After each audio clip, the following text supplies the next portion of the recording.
7th class में decide किया था कि मैं माउंट एवरेस्ट क्लाइंब करूँगी। जब मैं 7th क्लास में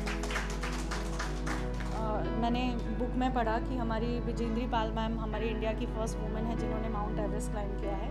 और तब मैंने अपने टीचर से पूछा कि अगर पर्वतारोही बनना है तो क्या करना होगा, मुझे भी एवरेस्ट क्लाइंब करना है।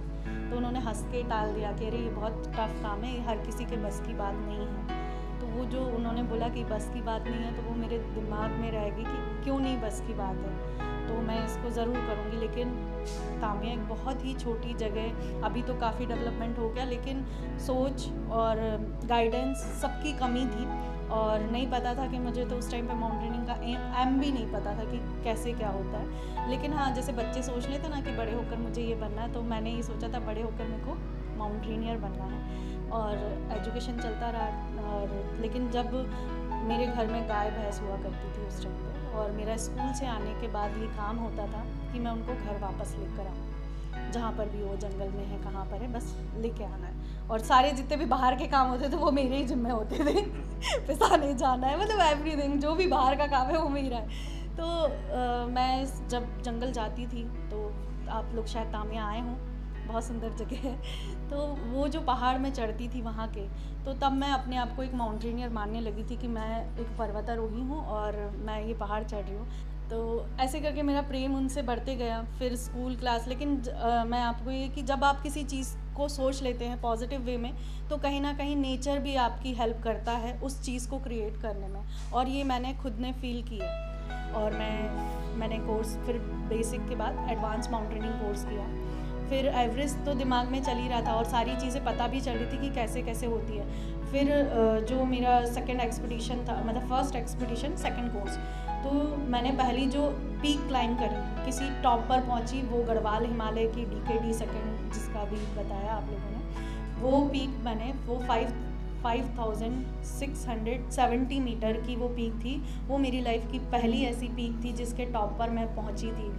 तो मुझे एक लकीली खेल युवा कल्याण के साइड से कॉल आया, इंडियन माउंटेनिंग फाउंडेशन से, कि भावना आपका सिलेक्शन हुआ है, मनीरंग एक माउंटेन है जिसका अभी आपने बयां किया। मैं फिर से मुख्यमंत्री जी से मिली और फिर मैंने उनको प्रपोज़ल दिया। तो फिर उन्होंने कहा कि भावना तुम वल्लभ भवन आओ। ठीक है, मैं वल्लभ भवन गई। वल्लभ भवन में, क्योंकि ये बहुत बड़ा अमाउंट था, कोई फ़ंड जनरेट करना उनके लिए भी तुरंत में इम्पॉसिबल सा था। तो उन्होंने कहा कि हम अलग अलग कहीं से फ़ंड कलेक्ट करते हैं और फिर तुम्हें देते हैं। और फिर फाइनली कहीं से कुछ नहीं हुआ।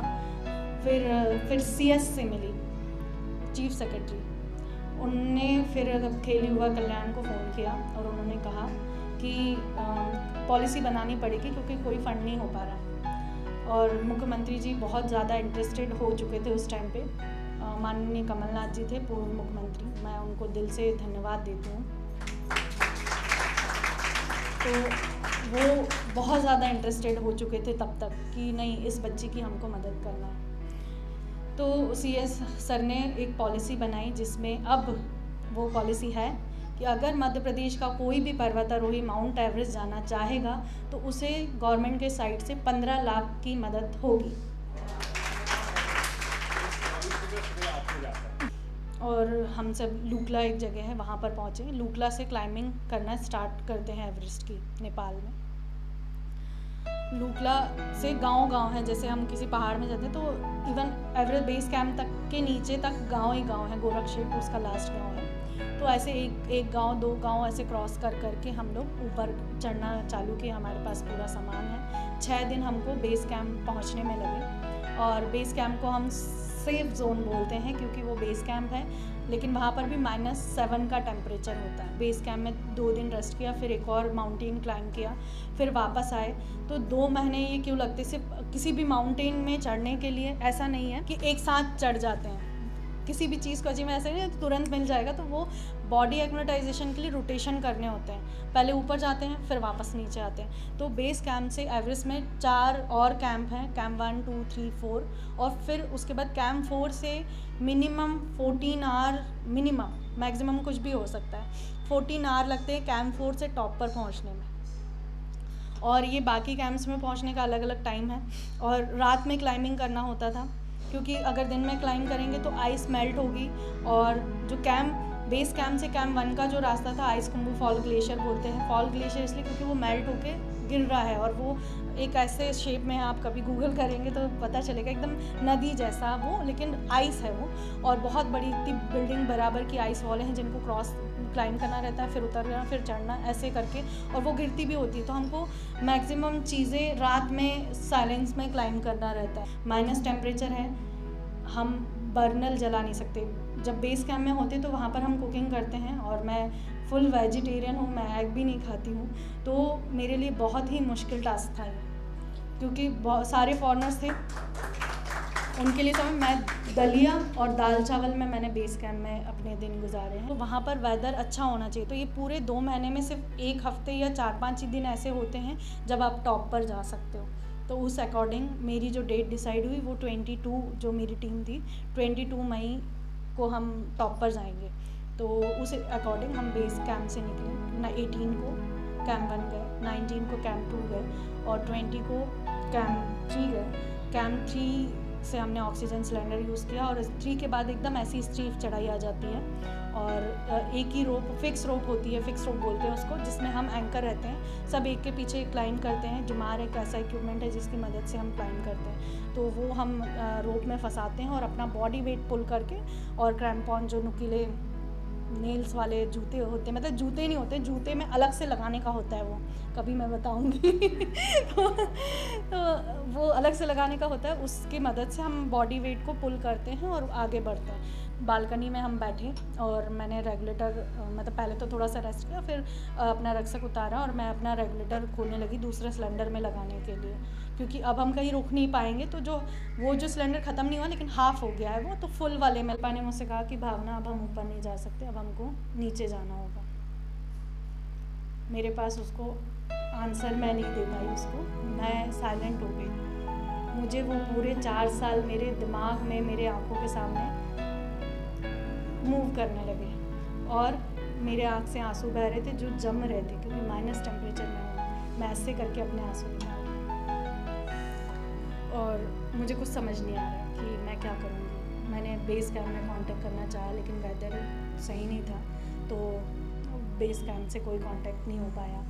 मैंने शेरपा से कहा कि मैं तो नीचे नहीं जाऊँगी, और नीचे भी कैसे जाऊँगी, मेरा तो रेगुलेटर लीक कर रहा है। तो उसने कहा कि हम रेगुलेटर एक्सचेंज कर लेते हैं, ये मैं, क्योंकि वो लोग काफ़ी स्ट्रॉन्ग होते हैं, उसके नीचे उनके गांव होते हैं, तो उन्होंने कहा कि ये लीकेज को मैं बंद करके रखूँगा, और मैं मतलब मैनेज कर लूँगा, तुम टेंशन मत लो, इस टाइप से मेरे शेरपा ने बोला। और मैंने कहा जब मुझे आपका ही रेगुलेटर यूज़ करना है तो मैं नीचे क्यों जाऊँ, मैं ऊपर जाऊँगी।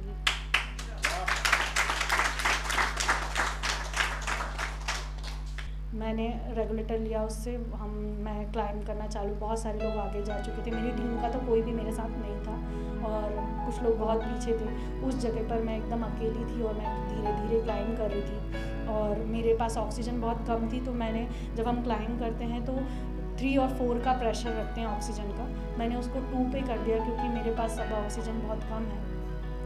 तीनों सिलेंडर अपने साथ रखे, और मैं क्लाइंब करने लगी। खुशी का माहौल मेरे दिमाग में आया, वो था कि मेरा शेरपा 15-20 लोगों के पीछे मुझे दिखाई दिया, और मैं बहुत खुश हुई कि मतलब जैसे कोई मेरा बिछड़ा दोस्त मिल गया हो मुझे, कि भला ही मैं अकेले क्लाइंब करूँ, लेकिन उसको देखकर मुझे एक एनर्जी आई, और वो आया, मैं टॉप पर पहुँच गई थी, वो भी आया।